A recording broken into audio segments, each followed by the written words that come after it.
咁10月底啊，習特會就成功舉行啊，中美雙方就鳴金收兵，同意啊取消翻過去1個月以嚟導致局勢升溫嘅一系列措施啊。咁美國啦就會延長對中國嘅關稅停戰協定1年，並且會減中國關稅10%啊。咁換嚟啦，中國就會推遲實施稀土出口限制1年時間。咁中美貿易戰就有望停戰一段時間啦，對市場情緒就屬於利好啊。咁作為避險資產嘅金咧，就應該要再跌多啲嘅。不過經歷完一系列調整之後啊，而家又反覆上翻去4000蚊喎。咁到底啦，中美關係未來嘅走向又會點樣呢？咁金價而家上翻4000蚊之後，下一步會點樣走呢？咁今日呢條片啦，我會同大家講下習特會達成嘅成果，以及中美關係未來嘅走向。咁第二部分啦，我就會分析翻金價嘅走勢，以及我對後市嘅睇法。大家好啊，我係外匯策略嘅 Ken 張，我喺企業及投資銀行裏面從事咗外匯分析工作10幾年，每個禮拜我都會喺呢個頻道講下財經嘅。咁10月份啊，中美關係可以話係用峰回路轉嚟形容啊。咁啊，雙方都似乎想喺習特會呢個咁重要嘅談判之前啦，去爭取最大嘅籌碼。咁所以自9月底啦，美國就實施咗一系列嘅措施啦，所以制裁翻中國。咁導致10月份啦，中國就打出咗佢嘅王牌啦，稀土出口限制啊。咁啊，觸動到特朗普嘅神經啦，話要要挾對中國加徵100%嘅關稅啊。但係中美雙方啦喺衡量過個局勢之後啦，都決定將個局勢降溫。咁最後啊，習特會就得以成功舉行啦，達成而家中美嘅貿易停戰協議啊。咁所以呢1個月啦，環球嘅股市同埋個金價都好似坐咗一輪過山車。咁到依家啦，中美雙方又同意一人讓一步啦，避免出現硬脱歐啊。咁其實而家咧就好似兩個人打啤牌咁樣啦，各自都亮出自己嘅底牌。但係咧，去到最後一刻啦，就突然間話：我哋不如唔好玩呢一局啦，我哋下一年再玩過啦。咁美國方面啦，咁佢唔再提對中國會實施100%嘅額外關稅啦，並且會暫停24%對等關稅，即係意味住啦，中美雙方就唔需要喺未來每3個月就坐低一次去延長翻個對等關稅嘅暫停協議啊。今次亦都係啦，特朗普上任以嚟首次對中國減翻個關稅啊，因為啦，中國就開始實施一啲措施啦，停止話毒品芬太尼嘅出口原材料啦，所以就可以減10%芬太尼有關嘅關稅啊。咁總體嚟講啦，美國對中國嘅關稅啦就會由57%跌到去大概47%左右啦。咁美國啦亦都會停止啦對中國嘅船舶業呢個301調查1年啦。並且停止翻對中國企業子公司呢個穿透性嘅限制1年啊。咁換翻嚟啦，中國方面就會推遲翻稀土出口限制1年嘅。咁中國啦，亦都會承諾會去買大豆，喺年底前啦會再買多1200萬噸大豆，未來3年啦都會每年去買翻2500萬噸大豆啊。咁買大豆呢方面嘅協議啊，對特朗普嚟講相當重要啦，因為佢可以對從事農業嘅選民講啦，爭取到非常大嘅權益嘅。咁中國啦，亦都會同時停止對美國啲船隻徵收呢個停泊費用啦。亦都會同意翻TikTok 個協議啊。咁總體嚟講就係話雙方咧都翻去話馬德里談判個階段啊。咁10月份一系列嘅局勢升溫措施咧，就好似粉筆字咁樣抹去咗，就大家都唔再提啦。咁我覺得值得討論就係話點解雙方都會選擇退讓，特別就係中國啦，而家都覺得係揸住稀土限制出口嘅呢張王牌。咁我諗主要原因就係因為中美雙方都覺得喺現階段尋求一個硬脱歐啦。其實對雙方都冇好處啊，況且而家雙方嘅經濟啦都冇話一邊係佔上風嘅，咁所以選擇就喺呢個時刻達成一個協議啦，以免其他嘅國家就從中得到益處。美國嘅經濟方面啦，其實最近幾個月都開始轉弱啦。特別就話勞動市場都開始出現一個職位增長放緩嘅情況，似乎啦而家美國嘅經濟都係受 AI 投資去帶動啦。咁但係 AI 投資咧都造成一啲負效果啦，包括就企業又開始裁員啦，覺得 AI 可以取代到員工。如果個勞工市場唔掂嘅話，其實都會導致消費市場放緩嘅。咁其實而家啦，中國個稀土出口限制啊，正正就即係擊中咗美國個痛點啦。而家投放咗咁多資源去個 AI 方面啊，如果稀土出口限制真係出現嘅話，其實對 AI 呢啲投資都帶嚟一個好大嘅衝擊啊。咁導致其實好多企業都會蝕好多錢啦，亦都會打擊到美國嘅經濟啊。咁所以特朗普啦，你聽到出口稀土限制原來帶嚟咁大影響之後啊，都放棄企硬，繼續對中國徵收100%嘅關稅啊。咁其實而家事後只係見到美國財長貝森特啦打嘴炮，就講中國實施稀土出口限制做咗一個好大嘅錯誤啦。咁但係其實如果你話要同中國硬碰硬嘅話，佢哋都選擇唔再對中國加徵一個關稅嘅。咁其實特朗普我諗都意識到啦，佢嗰張關稅牌對中國嚟講就冇以前咁奏效㗎啦。咁因為而家中國正喺度分散對美國嘅出口去其他國家方面，而家美國佔中國嘅出口大概其實得返10%左右嘅啫。咁我諗反而比較有趣就係點解中國會放棄呢張稀土限制出口嘅黃牌啊？因為中國呢張稀土牌啊，我諗牽連嘅後果實在太大啦，可以話佢係一張地圖炮嚟嘅，連其他嘅國家都會波及。因為之前都見到啦，中國限制稀土出口啦，其實話美國啊同其他 G7嘅國家啦，都話要去商議翻點樣做啊。咁所以中國真係實施個限制稀土出口啦，其實對一啲盟友嚟講都會造成幾大嘅影響嘅。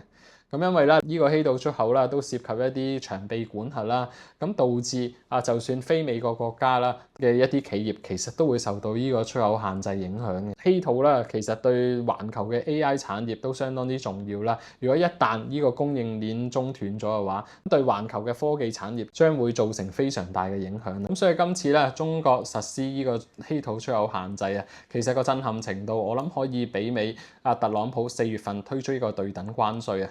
咁好容易就令其他國家咧都團結一致對抗中國。我諗呢個都唔係話中國想見到嘅畫面。咁所以咧今次就決定順水推舟啦，咁就決定推遲實施稀土出口限制1年啦。咁況且咧，其實而家中國嘅工業啊，又或者個消費咧，其實都唔係話有太大起色啊。咁如果而家可以同美國達成一個停戰協議啦，咁中國就可以集中火力去實施翻佢哋之前講嘅5年規劃啦，去搞翻佢哋個即係高科技企業啊、科技自立自強啊，以及話擴大消費呢啲目標，就唔需要花太多心力同美國去打呢個貿易戰。咁如果大家想關注翻啦中國限制稀土出口嘅背景啦，可以睇翻我之前條片留言區有 link。總結嚟講啦，中美我覺得都係會延續翻呢個鬥而不破嘅局面啊。中美嘅關係其實就冇話實質上嘅改善。未來1年啦，其實都係買翻個時間，互相揾翻對方嗰個死穴啦。如果一揾到對方嘅痛點，就會出擊，一係就實施制裁，一係就實施禁運。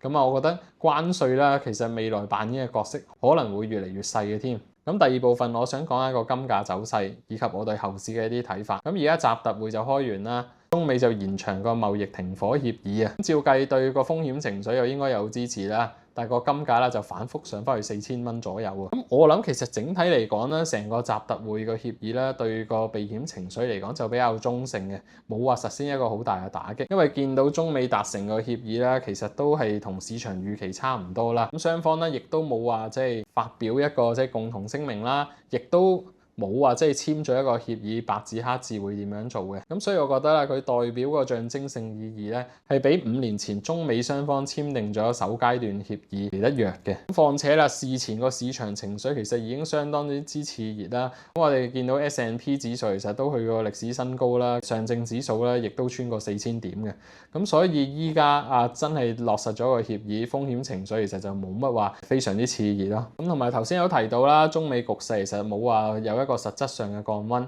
市場分析都覺得中美雙方都只係互相去買時間，去諗緊下一場點樣去對抗嘅啫。況且而家啦，美國對中國實施嘅關稅都有成47% 咁高啊，咁所以中美雙方都好難話有一個實質上改善嘅關係啊。大家其實對中國執行呢啲貿易協議啦，都唔係話太有信心啊。尤其話首階段協議，中國其實都冇話真係實施得太多嘅。咁所以未來啦，大家都會持觀望態度啊，睇下中國會唔會持續向美國買咁多大豆啊。咁況且啦，10月份嘅經驗其實話俾我哋聽啦，如果中美雙方突然間出一啲反制措施啊，局勢升溫其實可以相當之大嘅。你事前簽咗啲咩協議啦，其實都可以隨時反口。咁所以咧，我諗市場上面對中美關係未來一段時間都係會比較謹慎啲去看待嘅。呢個金價走勢，我諗第二點就要睇翻個美金點樣走啦。咁最近咧，就算聯儲局減息啊，美金又反而好似反覆咁樣上升喎。咁雖然話啦，今年美金同埋黃金嗰個走勢咧，就冇話有一個好確實嘅關係啦。咁但係你話美金轉強，聯儲局又突然間比較鷹派嘅話，都會限制翻黃金嘅升勢啊。咁尤其今次啦，聯儲局喺減息4分1厘之後啦，主席鮑威爾就突然間放鷹啦，講話12月嘅減息咧，就遠遠未係一個定局啊。咁同市場預期嘅結果，我諗個落差都有幾大下嘅。咁況且今次聯儲局減息嘅決議咧，其實唔係個個人都贊成啊，甚至有委員啦投反對票，話要去維持利率不變嘅。咁所以今次咧個利率協議，有人就投票唔減息，有人就要投票減半厘喎。咁其實鮑威爾都成為咗一個比較弱勢嘅聯儲局主席啦，未必話可以繼續統領翻聯儲局嘅。咁所以覺得未來咧對美金一個比較決定性嘅因素，咁就係睇下邊個人會成為到美國下一任嘅聯儲局主席啦。咁如果一旦爆冷啊，美國財長貝森特啦獲提名係下一任嘅聯儲局主席人選啦，如果一個咁強勢嘅領導入主導聯儲局嘅話啦，咁市場咧就會預期佢會可以統領到聯儲局咧去實施佢一個減息大計。我諗對美金嘅打擊相對嚟講就會比較大。咁所以咧，我覺得要有呢啲比較決定性嘅因素出現啦，先會導致個美金大散而推高翻個金價咯。咁否則嘅話啦，金價我覺得大體啦都應該會反覆喺4000蚊左右嗰度波動啦。咁最近一啲短線消息啦，譬如話中國就取消咗零售黃金嘅退稅，我諗對市況嚟講就未必話影響太大。咁因為都係對黃金嘅零售業影響比較大啲嘅。況且咧有啲分析都推斷啊，話呢啲實體金嘅銷售其實本身都已經包含咗個稅率在內啦。對中國嘅零售黃金消費需求打擊未至於話真係好大嘅。咁但係啦，因為而家咧，黃金仍然都喺個調整格局當中咧，任何呢啲壞消息，我覺得都會當成一個沽售嘅藉口，限制翻個金價升勢。最後都講翻啦，年底咧，我諗黃金個獲利盤壓力都相當之大，因為就算而家黃金回調咗啦，成年嚟計都升咗近50%，我諗好多人都想喺年底之前啦，沽一沽翻一啲黃金減磅啦，去拎翻啲盈利翻嚟，對黃金都會構成一個比較大嘅壓力。至於中長期嘅利好因素，例如話央行繼續買金嘅話，咁我就喺呢度就唔再重複啦。大家可以睇翻我之前關於黃金分析嘅一啲片。咁如果今日呢條片咧可以幫大家解讀到習特會達成嘅協議啦，以及中美關係未來嘅走向，同埋我對黃金嘅一啲睇法嘅話咧，我誠意邀請大家去 like 留言同埋訂閱我哋嘅頻道。我哋下條片再見啦，拜拜。